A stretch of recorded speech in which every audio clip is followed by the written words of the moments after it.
আসসালামু আলাইকুম। BBA second year intermediate accounting বইয়ের chapter accounting aspect of VAT থেকে 1 নম্বর ক্লাসে সকল শিক্ষার্থীদের স্বাগতম। ক্লাসের শুরুতে সম্পূর্ণ অধ্যায়ের বেসিক বিষয় নিয়মকানুন একেবারে সহজে বোঝাতে চাই, সময় যাতে কম লাগে এই জন্য বেসিক বিষয়গুলো আমি লিখে রেখেছি। ধৈর্য ধরে প্রথম থেকে শেষ পর্যন্ত না টেনে যারা ক্লাস দেখবেন, বুঝবেন না, এরকম শিক্ষার্থী পাওয়া যাবে না ইনশাআল্লাহ। তাহলে আমি মূল আলোচনায় যাচ্ছি। Accounting aspect of VAT. VAT দ্বারা বোঝায় ভ্যালু অ্যাডেড ট্যাক্স, মূল্য সংযোজন কর। তো মূল্য সংযোজন করের হিসাব রাখা নিয়ে এ অধ্যায়টা। মূল্য সংযোজন কর এটা কি, একটু সময় নিয়ে ব্যাখ্যা করে বোঝাচ্ছে।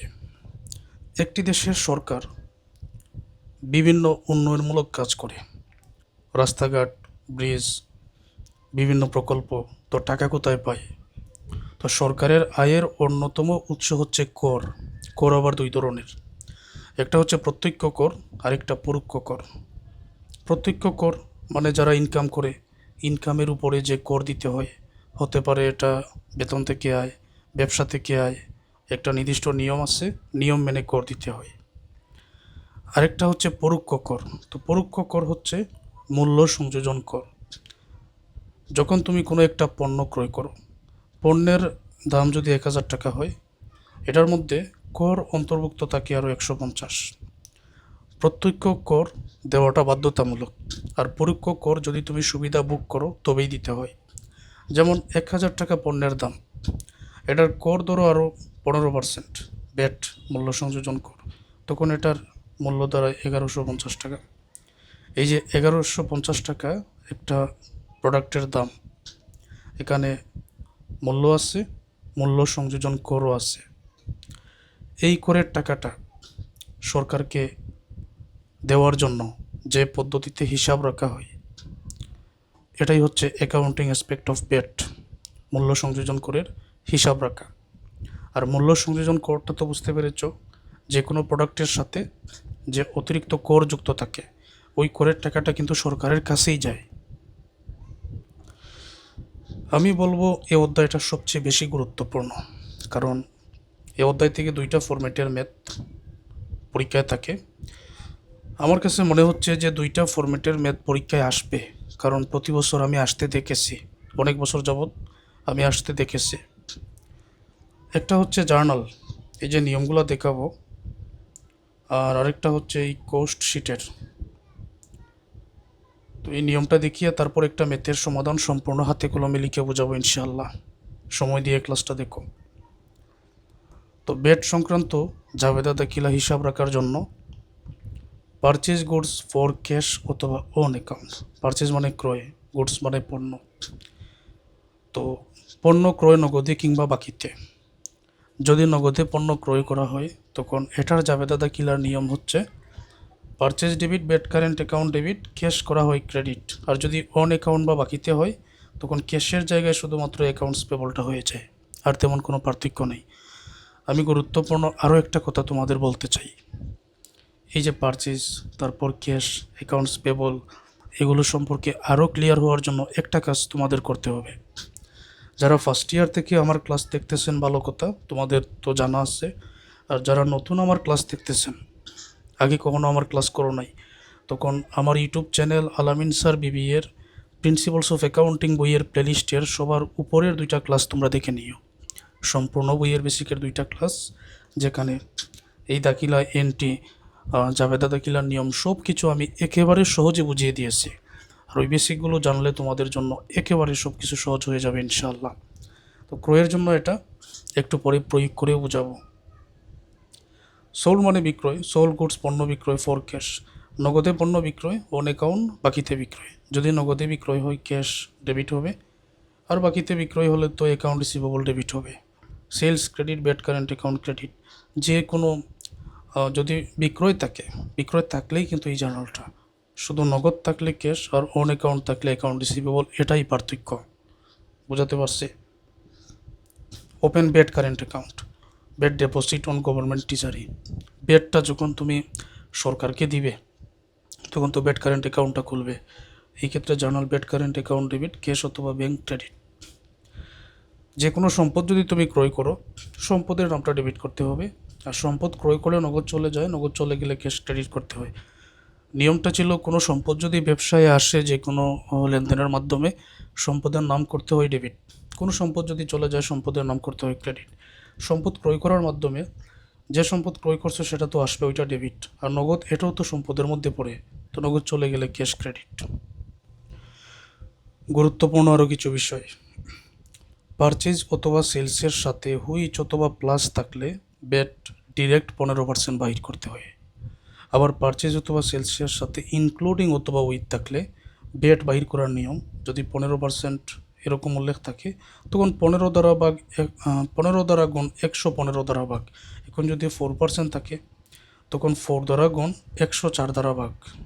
অর্থাৎ এই 4কে 100 এর সাথে যোগ করে 104 হয়েছে, এই 15কে 100 এর সাথে যোগ করে 115 হয়েছে। আমি একটু পরে প্রয়োগ করে বোঝাচ্ছি।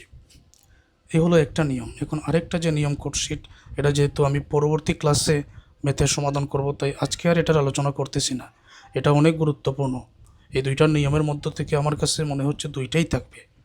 একটা তো অবশ্যই থাকবে, দুইটাই থাকবে আমার কাছে মনে হচ্ছে। আচ্ছা, তো পরবর্তী ক্লাসে আমি এই বেসিকটা তোমাদের বোঝাবো। আজকে আর এটা নিয়ে আলোচনা করতেছি না, এখন সরাসরি ম্যাথের সমাধানে যাচ্ছে। Mr. Sujon is a bet registered trader. He had the following transaction is the month of January 2017. জনাব সুজন বেট নিবন্ধিত ব্যবসায়ী, ওনার এই লেনদেনগুলো ঘটেছে। রিকোয়ার্ড হচ্ছে give necessary journal entries and prepare VAT current account. প্রয়োজনীয় জাবেদা দাখিলা দাও আর বেট কারেন্ট অ্যাকাউন্টটা তৈরি করো। তো আমি তোমাদের সহজে বুঝিয়ে দিচ্ছি, শর্ত হচ্ছে শুধু একটু সময় দাও। সাধারণ জাবেদা দাখিলার মতো টেবিলটা এখানে অঙ্কন করা হয়েছে। এক এক করে আমরা লেনদেন পড়ে নিব, কি আছে দেখি। ওপেন বেট কারেন্ট অ্যাকাউন্ট 4 টাকা 80,000, 80,000 টাকা দিয়ে বেট কারেন্ট অ্যাকাউন্ট খোলা হয়েছে। তখন নিয়মটা কী ছিল, এই যে দেখো নিয়ম আমি লিখে রেখেছি। ওপেন বেট কারেন্ট অ্যাকাউন্ট আর VAT deposit on government treasury দুইটা থাকলে VAT current account debit cash credit, সব সময় একই নিয়ম। সহজ হয়ে গেল। তো এটা আমি লিখে নিচ্ছি এখানে। তো এটা তারিখ হচ্ছে, এটা 2017 সাল জানুয়ারি 1, 2, 3 এরকম দেওয়া আছে, আমরা শুধু জানুয়ারি 2017 লিখে রাখবো। VAT current account debit cash credit, টাকার পরিমাণ ডেবিটে 80,000, ক্রেডিটে 80,000। তো এখানে টু রেকর্ড বলে একটা ব্যাখ্যা দিতে হয় ব্র্যাকেটের মধ্যে, to record open a VAT current account. আমি ব্যাখ্যাটা লিখতেছি না, ব্যাখ্যা লিখলে অনেক সময় লেগে যাবে, তো তোমরা বই থেকে দেখে নিও। ব্যাখ্যা লিখতে হবে পরীক্ষায়। এটা যেহেতু বেট কারেন্ট অ্যাকাউন্ট খোলা হয়েছে, তো এখানে এরকম ব্র্যাকেট দিয়ে to record open VAT current account এভাবে লিখে দিও, ঠিক আছে। এটা পারচেজ ফর ক্যাশ টাকা 1 লক্ষ, for which paid VAT at the rate 15%। 1 লক্ষ টাকা দিয়ে ক্রয়, হুইচ আছে যেখানে বেট পরিশোধ করা হয়েছে 15%। এই যে 1 লক্ষ টাকা এটা ক্রয়, আবার হুইচ আছে। এখন ক্রয় থাকলে জার্নাল কোনটা এটা আমরা জানি। এটা কিন্তু ক্যাশ, নগদে, নগদে পণ্য, নগদে ক্রয়, এটা বাকিতে বলা হয় নাই। আবার হুইচও আছে। তখন নিয়ম হচ্ছে যদি ক্রয় করা হয় নগদে purchase debit, VAT current account debit, নগদ যেহেতু ক্যাশ ক্রেডিট, আর বাকিতে হলে অ্যাকাউন্ট পেবল ক্রেডিট করতাম। তার মানে জার্নাল সবসময় আমাকে এটাই লিখতে হবে, আমি এটা লিখে দিচ্ছি। এই হলো একটা। আরেকটা তথ্য হলো যে যদি পারচেজ বা সেলসের সাথে হুইচ বা প্লাস থাকে ডিরেক্ট 15% বাইর করতে হয়। আরও কিছু লেনদেনের জাবেদা লিখে বোঝাই, ক্লিয়ার হয়ে যাবে। ডিরেক্ট 15%, এখানে তোমাকে বেট বাইর করতে হবে। ডিরেক্ট 15% কীরকম, চলো আমরা বুঝে নেই। তো এটা জার্নাল ছিল পারচেজ ডেবিট, আমরা লিখে নিব। পারচেজ ডেবিট হবে, বেট কারেন্ট অ্যাকাউন্ট এটাও ডেবিট হবে, আর ক্যাশ ক্রেডিট হবে। তো বসানোর নিয়ম কি, পারচেজ কত ছিল, 1 লক্ষ টাকা ছিল, আর বেট কারেন্ট অ্যাকাউন্ট এখন কত হবে, আমরা কিন্তু দেখতে পেয়েছি এই লেনদেনের মধ্যে হুইচ আছে, হুইচ যেহেতু হুইচ থাকলে ডিরেক্ট 15%, তো এই যে 1,00,000 টাকা, এটা ডিরেক্ট 15% বেট আমরা এখানে বাইর করে নিব। 1,00,000-এর 15% 15,000 হবে। আর এই দুইটা যেহেতু ডেবিটে বসেছে, দুইটার যোগফল ক্যাশে আমরা ক্রেডিটে বসাবো। 1,00,000 আর 15,000 যোগ করে হবে এখানে 1,15,000। তো নিয়ম হচ্ছে পারচেজ থাকলেই নগদে এই জার্নাল এটা কিন্তু সব সময় বসবে। আর হুইচ থাকলে বেট বাইর করার নিয়ম হচ্ছে এই ক্রয়ের ডিরেক্ট 15% বেট আমাদের এইভাবে বাইর করতে হবে। আরও কিছু লেনদেন আমরা দেখি।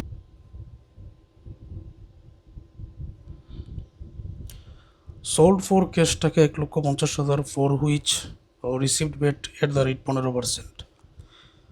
1,50,000 টাকা নগদে বিক্রয়, যেখানে বেট প্রাপ্তি 15%। তো এটা যেহেতু বিক্রয় নগদে, নগদে বিক্রয় থাকলে এটার জন্য নির্দিষ্ট জার্নালটাই আমরা দিব। আর এখানে হুইচ আছে, তাহলে নিয়মটা হচ্ছে বিক্রয়ের জন্য ক্যাশ ডেবিট, আর বাকিতে হলে অ্যাকাউন্ট রিসিভেবল ডেবিট করতাম। Sales credit, VAT current account credit, journal তো এটাই লিখব। আর যেহেতু হুইচ আছে, বেট আমি ডিরেক্ট 15% বাইর করব। ক্লিয়ার? তাহলে ওইটা লিখে নিচ্ছি আগে। এখানে লিখে হলো cash debit, sales credit, VAT current account credit. সেলসের পরিমাণ, সেলস যেহেতু ক্রেডিট 1,50,000 টাকা আছে, ওইটা আগে বসাতে হবে। আর যেহেতু হুইচ আছে, ওই 1,50,000-এর ডিরেক্ট 15% বেট এখানে বাইর করে নিতে হবে। ক্লাসটা একেবারে ফুল স্ক্রিন করে দেখো। ডিরেক্ট 15% 1,50,000-এর হবে 22,500 টাকা। এই দুইটা ক্রেডিট আর ক্যাশ ডেবিট, যেহেতু দুইটা ক্রেডিটে বসেছে, দুইটা যোগ করে আমরা ডেবিটে বসাবো, কারণ ডেবিট ক্রেডিটের টাকা তো সমান হতে হবে যে কোনো লেনদেনের। তাহলে ক্যাশের গড়ে 1,72,500 আমরা লিখব। এটাই নিয়ম। অর্থাৎ পণ্য যে বিক্রি করা হয়েছে এটার বিক্রয় মূল্য 1,50,000, এখানে আবার বেট আছে 22,500, যেটা সরকারকে দিতে হবে। তাহলে এই দুইটা যুক্ত করেই নগদ টাকা কত আসতেছে? 1,72,500 টাকা আসতেছে।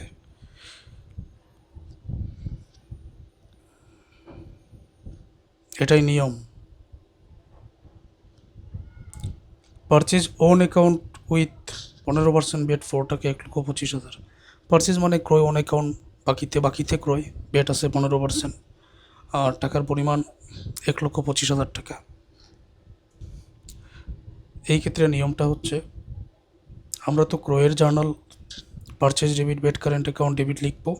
আর বর্তমানে যেহেতু বাকিতে অন অ্যাকাউন্ট, তাহলে ক্যাশ না লিখে অ্যাকাউন্টস পেবল আমরা ক্রেডিট করব। এই হলো জার্নাল।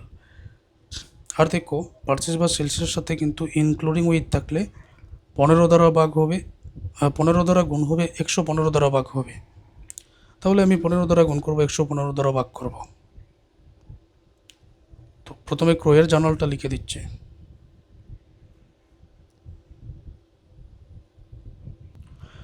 এখন ভালো করে বুঝো, এখানে পারচেজ ডেবিট করা হয়েছে, VAT current account debit, accounts payable credit. এই যে হুইচ আছে আর প্লাস আছে, তো এটা দ্বারা বোঝায় যুক্ত করা। আর ইনক্লুডিং উইথ মানে তো সাথে, ইনক্লুডিং মানে তো অন্তর্ভুক্ত। এই দুইটা দ্বারা বোঝায় যে টোটাল টাকার মধ্যে বেটের টাকা অন্তর্ভুক্ত আছে, সাথেই আছে, ইনক্লুডিং আছে। আর হুইচ বা প্লাস থাকলে বোঝায় যে যুক্ত করতে হবে। যার কারণে আগের লেনদেনগুলোতে আমরা সরাসরি আগে পারচেজ বা সেলসে যে টাকাটা অঙ্কের মধ্যে দেওয়া থাকে সেটা বসিয়ে দিছি। কিন্তু বর্তমানে যেহেতু উইথ আছে, উইথ বা ইনক্লুডিং থাকলে ওই অ্যাকাউন্টস পেবল বা ক্যাশের করে আগে টাকা বসাতে হয়। কেন? কারণ অ্যাকাউন্টস পেবল পাওনাদার বা ক্যাশের করে টোটাল টাকা বেট সহ অন্তর্ভুক্ত আছে উইথ মানের সাথে। আর যদি হুইচ থাকে আগের মতো, তখন আর এই ক্যাশের করে বা অ্যাকাউন্ট রিসিভেবলের করে, অ্যাকাউন্টস পেবলের করে না বসিয়ে পারচেজ বা সেলসের করে, আমি যদি সহজ করে বুঝাই, যদি হুইচ অথবা প্লাস থাকে তখন টাকাটা কোথায়? হুইচ অথবা প্লাস থাকলে টাকা পারচেজ বা সেলসের করে, ওকে। আর যদি উইথ থাকে তখন আর পারচেজ বা সেলসের করে নয়, উইথ বা ইনক্লুডিং থাকলে কোথায়?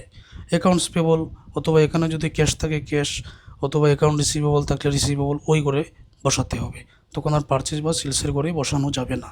ঠিক একই রকমভাবে বর্তমান অঙ্কের মধ্যে আমরা দেখতে পাচ্ছি টাকার পরিমাণ 1,25,000, বেট আছে এখানে 15%, আবার উইথ আছে। উইথ থাকলে নিয়মটা ছিল 15 দ্বারা গুণ 115 দ্বারা ভাগ। এবার দেখো এটা কীভাবে বসাই। তাহলে অ্যাকাউন্টস পেবলের করে 4 নম্বরে যে 1,25,000 আছে আমি বসিয়ে দিলাম। এখন বেট বাইর করার জন্য এই যে 1,25,000 যেটা, এটাকে 15 দ্বারা গুণ 115 দ্বারা ভাগ করো। 1,25,000কে 15 দ্বারা গুণ 115 দ্বারা ভাগ করলে 16,304 টাকা, এটা আবার ডেবিট।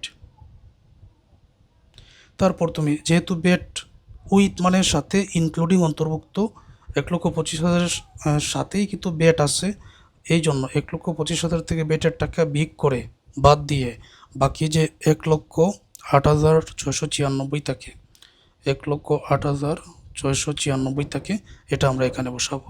তো দেখবেন যে এই ডেবিট এই দুইটা যোগ করলে 1,25,000 কিন্তু মিলে যাবে। এটাই হচ্ছে নিয়ম। আশা করব সকল শিক্ষার্থীরা বুঝতে পেরেছেন।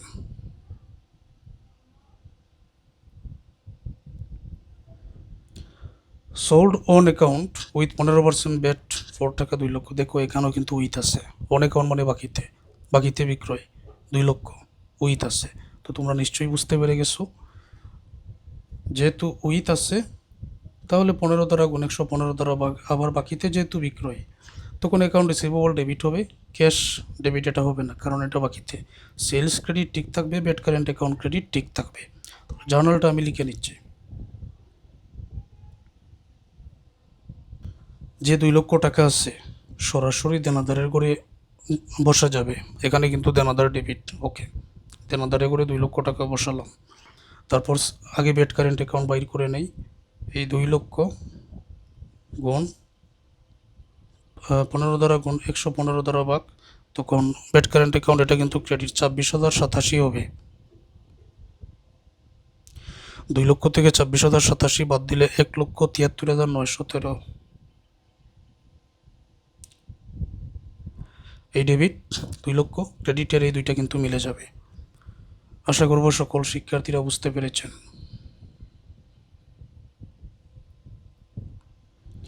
VAT deposited to gov treasury টাকা 30,000। গভ ট্রেজারিতে সরকারি কোষাগারে যদি বেট আমানত রাখা হয় তখন এটার জার্নালটা কি? এটা জার্নাল আমরা এখানে দেখেছি। ওপেন বেট কারেন্ট অ্যাকাউন্ট বা VAT deposit on gov treasury, VAT current account debit, cash অথবা ব্যাংক ক্রেডিট, এটাই কিন্তু জার্নালটা লিখতে হয়। তো এটা আমরা লিখে দিচ্ছি।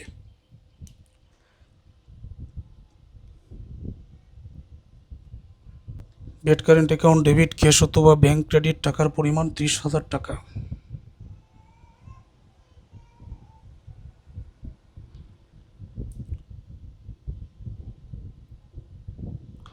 তারপর 7 নম্বরে পারচেজ এ মেশিন 4 টাকা 3,90,000 for which paid VAT at the rate 15%। যে একটা সম্পদ মেশিন ক্রয় করা হয়েছে 3,90,000 টাকায়, তারপর যেখানে বেট ছিল 15%। তো এখানে সম্ভবত টাকার পরিমাণটা ভুল আছে, এখানে 3,90,000 না হয়ে 3 লক্ষ টাকা হওয়ার কথা। টাকাটা তোমরা ঠিক করে নিও, এখানে হবে 3 লক্ষ টাকা। তো 3 লক্ষ টাকা দিয়ে মেশিন ক্রয়, হুইচ আছে বেট 15%। এখন কথা হলো, কোনো সম্পদ যদি ক্রয় করা হয় তখন বেট কারেন্ট অ্যাকাউন্ট এটার বাহির করার প্রয়োজন পড়ে না। সম্পদ ক্রয় করলে বেট কারেন্ট অ্যাকাউন্ট এটার দরকার নাই। তাহলে আমরা বেটের টাকা একেবারে যোগ করে বসাবো। নিয়মটা কী ছিল আমাদের? পারচেজ এনি অ্যাসেটস, ওই সম্পদের নাম ডেবিট মানে মেশিনারি অ্যাকাউন্ট ডেবিট হবে, নগদ চলে গেলে ক্যাশ ক্রেডিট হবে। আর হুইচ থাকলে তো ডিরেক্ট 15% বেট যোগ করতে হয়। তখন নিয়ম হচ্ছে এই যে 3 লক্ষ টাকা, এটার 15% বাহির হবে 45,000 টাকা। তখন এই 3 লক্ষ আর বেট 15% একেবারে যোগ করে 3,45,000 আনতে হবে। এটার জন্য বেট কারেন্ট অ্যাকাউন্ট ডেবিট আলাদা লেখার প্রয়োজন নয়, এটা লিখতে হয় না। বোঝাতে পেরেছি? সম্পদের বেলায় মানে কোনো সম্পদ ক্রয় করা হলে তখন বেট কারেন্ট অ্যাকাউন্ট আর আসে না। তো এই জন্য আমি এখানে লিখে দিব 7 নম্বরে মেশিনারি অ্যাকাউন্ট ডেবিট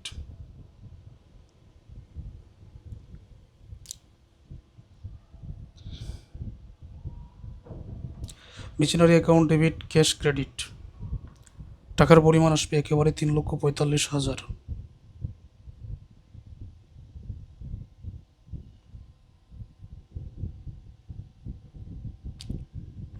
এটা ক্লোজড।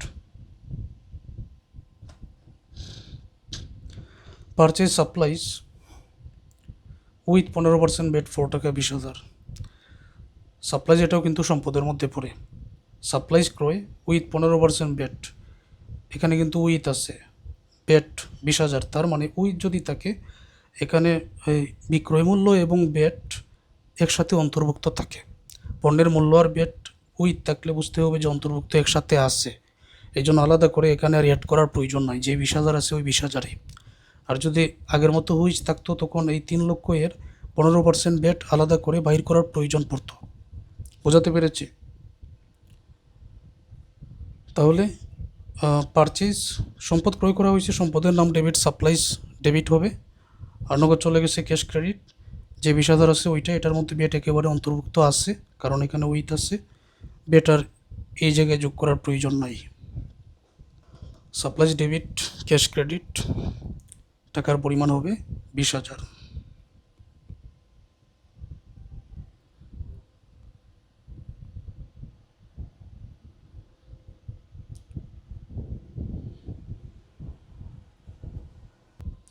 প্রশ্নে বলা হয়েছে give necessary journal entries and prepare bed current account. প্রয়োজনীয় জাবেদা দাখিলা দাও আর বেড কারেন্ট অ্যাকাউন্ট তৈরি করো। বেড কারেন্ট অ্যাকাউন্ট এটা মূলত খতিয়ান তৈরি করার জন্য বলা হয়েছে। তো এটা তৈরি করার জন্য যত জায়গায় বেড কারেন্ট অ্যাকাউন্ট আছে এগুলার সমন্বয়ে, তো এগুলো সহজ। যেমন 1 নম্বরে আছে বেড কারেন্ট অ্যাকাউন্ট, এটার সাথে আছে ক্যাশ, আর ডেবিটে আছে বেড কারেন্ট অ্যাকাউন্ট 80,000। এখন লিখার নিয়ম কি, 2 নম্বরেও বেড কারেন্ট অ্যাকাউন্ট আছে, 3 নম্বরেও আছে, 4 নম্বরেও আছে, 5 নম্বরেও আছে, 6 নম্বরে আছে, আর নাই। আচ্ছা, তাহলে টোটাল 6টা আসবে। তো আনার নিয়মটা কি, 1 নম্বরে বেড কারেন্ট অ্যাকাউন্ট আছে, দেখতে হবে সাথে কি, সাথেরটা লিখে নিতে হবে। আর বেড কারেন্ট অ্যাকাউন্ট ডেবিটে থাকলে টাকা ডেবিটে, ডেবিটের জেরে, আর ক্রেডিটে থাকলে ক্রেডিটের জেরে। যেমন এটাতে দেখো বেড কারেন্ট অ্যাকাউন্ট ডেবিটের জেরে টাকা, সাথে আছে ক্যাশ, এই যে দেখো আমি লিখে নিতেছি।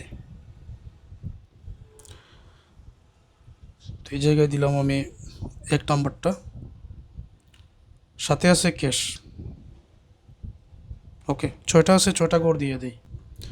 তো লিখলাম সাথের ক্যাশ এখানে লিখে দিলাম, আর ডেবিটে ছিল 80,000 এই বেড কারেন্ট অ্যাকাউন্ট, তো ডেবিটে এখানে 80,000 লিখো। অবশেষে ব্যালেন্সে কিন্তু ডেবিটের করে 80,000 টাকাই যাবে। ক্লিয়ার এটা? আচ্ছা, আরও দেখো, 1 নম্বরটা শেষ। এখন 2 নম্বরে এখানে বেড কারেন্ট অ্যাকাউন্ট আছে, টাকার পরিমাণ 15,000। বেড কারেন্ট অ্যাকাউন্ট এটা দেখো ডেবিটে আছে, দেখতে হবে তাহলে ক্রেডিটে কী আছে। ক্রেডিটে ক্যাশ আছে, পারচেজ দেখার প্রয়োজন নাই। যেহেতু এটাতে বেড কারেন্ট অ্যাকাউন্ট ডেবিটে আছে 15,000, সাথে আছে ক্যাশ, তো আমি সাথের ক্যাশ লিখবো, আর বেড কারেন্ট অ্যাকাউন্ট ডেবিটে 15,000 টাকাই আগের মতো লিখে দিব। তো 2 নম্বরে সাথে আছে ক্যাশ, ডেবিটে 15,000, আগের ডেবিট ব্যালেন্স 80,000 আর নতুন 15 যোগ করলে হবে 95,000। 3 নম্বরে বেড কারেন্ট অ্যাকাউন্ট ক্রেডিটে আছে, টাকার পরিমাণ 22,500, এটা হলো ক্রেডিট। দেখতে হবে ডেবিটে কী আছে, ডেবিটে আছে ক্যাশ, তাহলে ক্যাশ লিখবো, আর টাকাটা আমি ক্রেডিটেই বসাবো কারণ যেটার খতিয়ান করতেছি এটা কিন্তু ক্রেডিটে আছে, এই জন্য টাকা ক্রেডিটে যাবে। 22,500 ক্রেডিট, সাথে লিখবো ডেবিটের ক্যাশ। 3 নম্বরের সাথে ক্যাশ, প্রথমে এই ক্রেডিটে 22,500, আগের 95,000 এটা ডেবিট ব্যালেন্স, তো ডেবিট ব্যালেন্স 95,000 থেকে ক্রেডিট 22,500 এটা বাদ দিয়ে দিলে এখানে হবে 72,500 টাকা।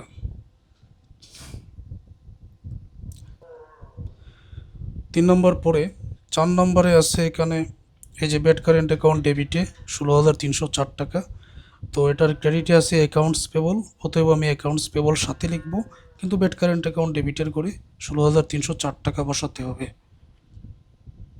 4 নম্বরে অ্যাকাউন্টস পেবল,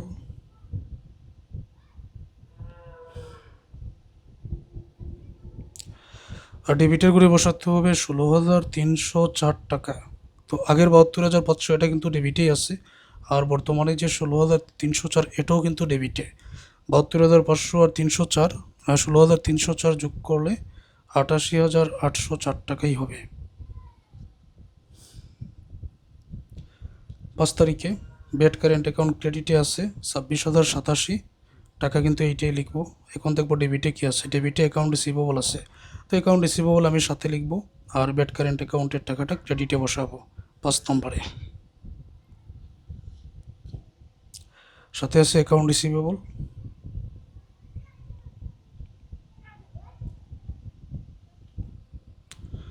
সাথে লিখলাম আমি অ্যাকাউন্ট রিসিভেবল।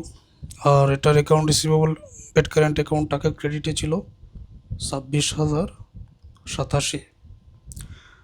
88,804 এটা কিন্তু ডেবিট ব্যালেন্স, আর 26,087 এটা ক্রেডিট ব্যালেন্স। তাহলে বিগ হবে 88,804 থেকে 26,087 বিগ করলে 62,717 টাকা থাকবে।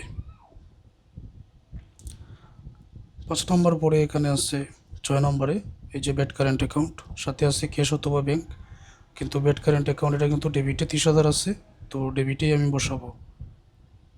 তাহলে 6 নম্বরে আমি এখানে লিখে দিলাম ক্যাশ অথবা ব্যাংকও লিখতে পারো।